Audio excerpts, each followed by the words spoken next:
So that's what we help our clients with, is investing with these small habits. It can be really, really small to start. And it's amazing the results you'll see with these small habits. And then these small habits build and build until they become a routine.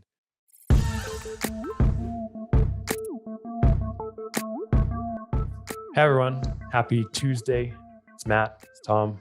We're excited to be chatting to you about why people struggle to maintain results they achieve inside the gym or outside the gym too. Like, this could be applied to a lot of different things.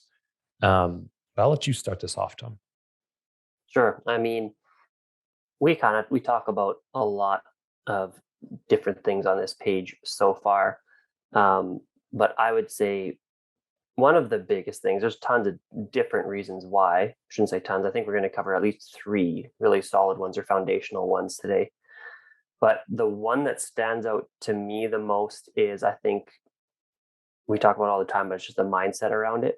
That's, I think, the base of it, and like the internal transformation that needs to truly happen in order to be able to maintain the results that you have achieved. Because if you go through any sort of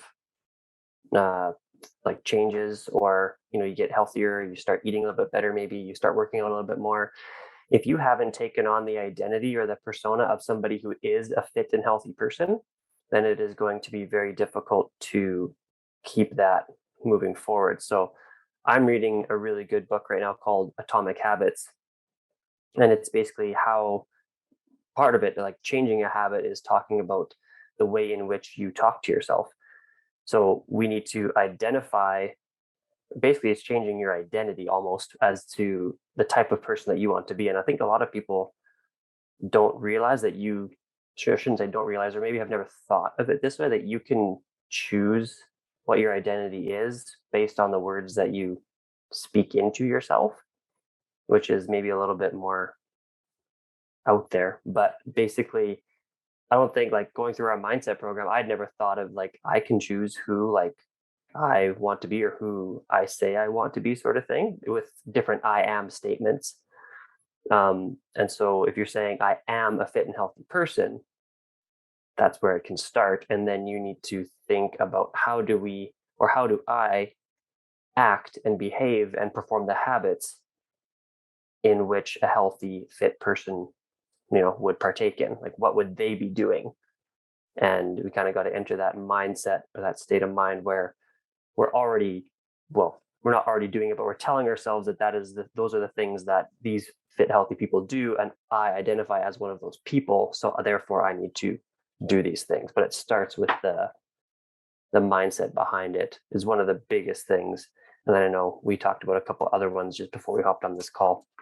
Yeah, I think, like, tagging on to that mindset thing, when you start to say, I am, or I will be a fit and healthy individual, then that starts your mind working. It's really just an awareness thing. What are you giving your awareness to? Are you saying, I want to be fit and healthy? I am going to be fit and healthy? Because if you start saying those things and you start to act like someone who would do that, then you start to implement habits and routines in your life to be that person. And then once you have that internal change, right, you start talking about yourself differently. You start seeing the world in a different way. You start surrounding yourself by people who are fit and healthy, or finding a coach or a guide or a mentor who can help you implement habits and routines in your life. Because when you start implementing these habits and routines in your life that fit and healthy people do, which you can be, then that changes how you see yourself, how you act, how you interact with people around you, how you interact with the world.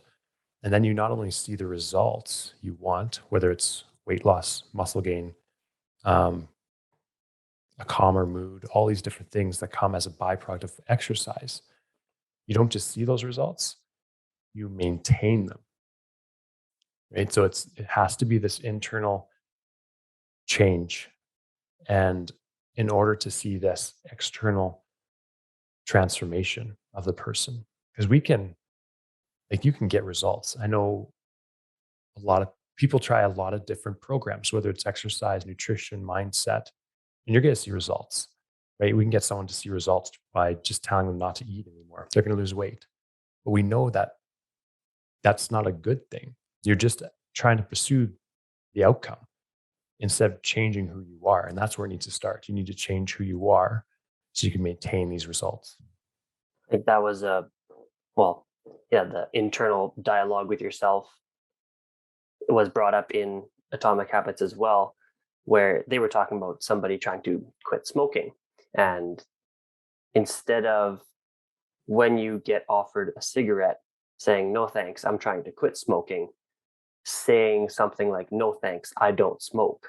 Just like that slight verbiage change is going from you identifying as somebody who is still a smoker but trying to quit versus somebody who is not a smoker. So just flipping that verbiage a little bit with how I guess you speak to yourself. Instead of saying like I'm somebody who's trying to start going to the gym, I'm somebody who goes to the gym or something like that. Yeah.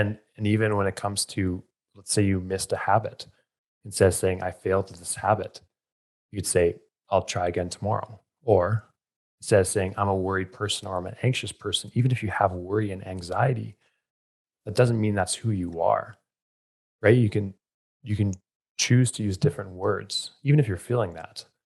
You can choose to use different words, and that actually has a lot to play with someone's health and wellness. Is living in this constantly anxious state and not down regulating your system. But that's deeper into the weeds. So I'll keep us on. I'll keep myself on topic here.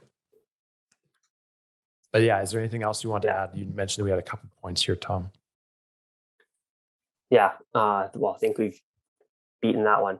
Next one I would think would be the environment that you're in, which is big. So if you are trying to go through all of these awesome healthy changes and internal transformation through all of your healthy habits and everything like that, but you aren't supported in any way, that is going to be very, very difficult. So what we talk to people about is as soon as you enter our gym, you're kind of like a part of our family as part of Greater Purpose Health and Fitness. And regardless of what, capacity you're joining in as, whether it be personal training, group class, nutrition, mindset, whatever, you're going to be.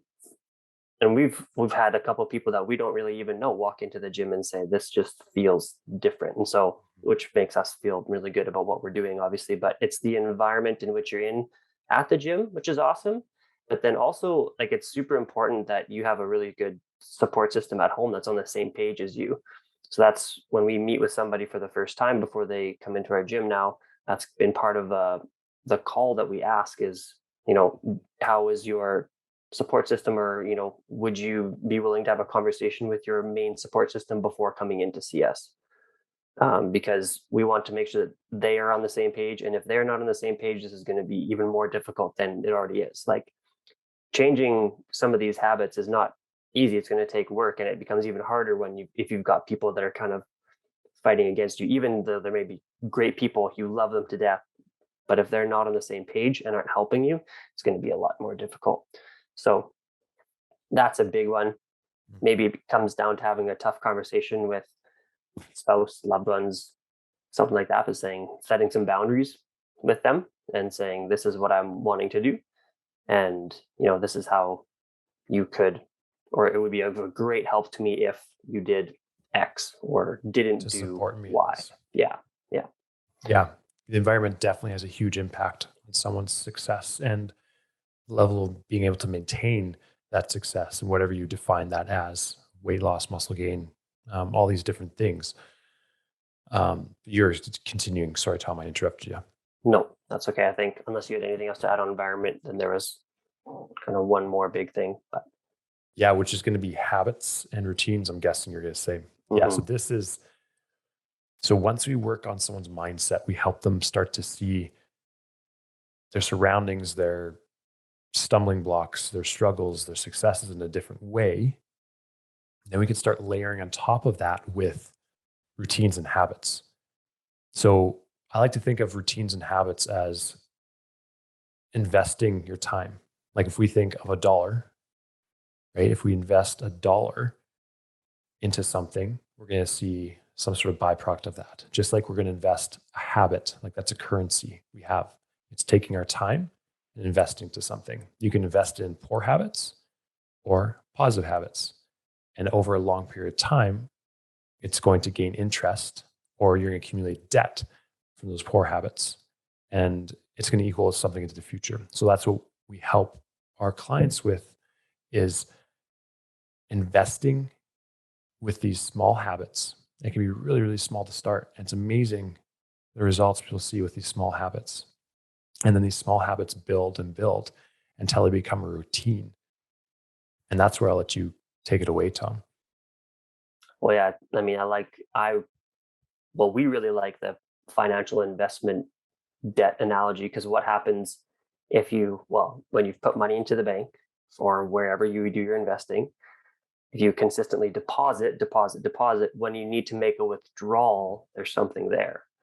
So a withdrawal in everyday life could be, you get an injury or you get sick, and you need to withdraw some of your, well, for lack of a better term, your health has suffered in one way, shape, or form. You need to make a withdrawal. And CrossFit kind of has their continuum of sickness to wellness to fitness. And the closer we are to the fitness side, the bigger of a buffer we have should anything come along, right? So that is what all these habits build up to. They're slowly pushing the needle further towards the fitness side of things and away from sickness. Can also work, obviously, the other way too. We talked about the compound effect a little while ago, how like just 1% or these small little habits compound each and every day, one way or the other. Whether you take away 15 minutes of screen time or add 15 minutes of screen time, it could compound one way or the other. And that is, I think, the biggest thing with habits. And I think you and I were just talking about this today, is that sometimes it feels like doing the small little things doesn't matter because we can't see how it necessarily affects the big picture. Yep. But that is like, you need to break down. We've talked about it before, break down whatever the outcome is that you want. You still need to break it down into small actions that you can do every single day, or else you're not going to take those steps forward to where, the end result is. Yeah. And then those habits that you have to think about and implement eventually become like a subconscious. Like it's just, you unconsciously do it. It just becomes a part of you. And I was actually watching an educational piece it was in the realm of epigenetics, or subconscious and conscious actions. It's like 95%, and someone can correct me if I'm wrong, but it's like 95% of our actions are subconscious, which means that if you continually have implemented poor habits in your life, you're going to have to intentionally and proactively change your habits. And it's going to be difficult for a while. So even changing your verbiage, that's difficult. But when you continue to practice it enough, it starts to become part of your subconscious. Like that's just a part of who you are. So it's more of the science behind it. And that's what we try to help people with, is understanding, like if we picture an iceberg, right? So everything under the water, like most of the mass of an iceberg is actually under the water.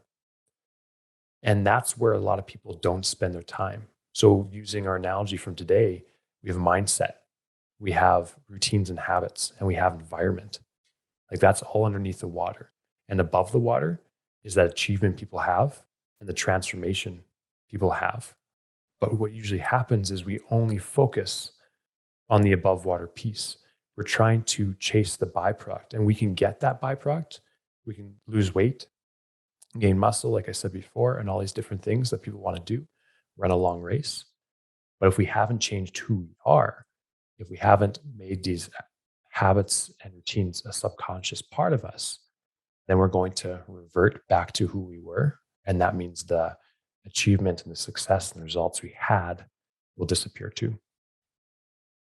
That's what I would say. Yeah, a lot of other programs out there would fail to tackle, or a lot of programs that I've tried too. It's all about the external outcome versus the internal transformation that we're talking about.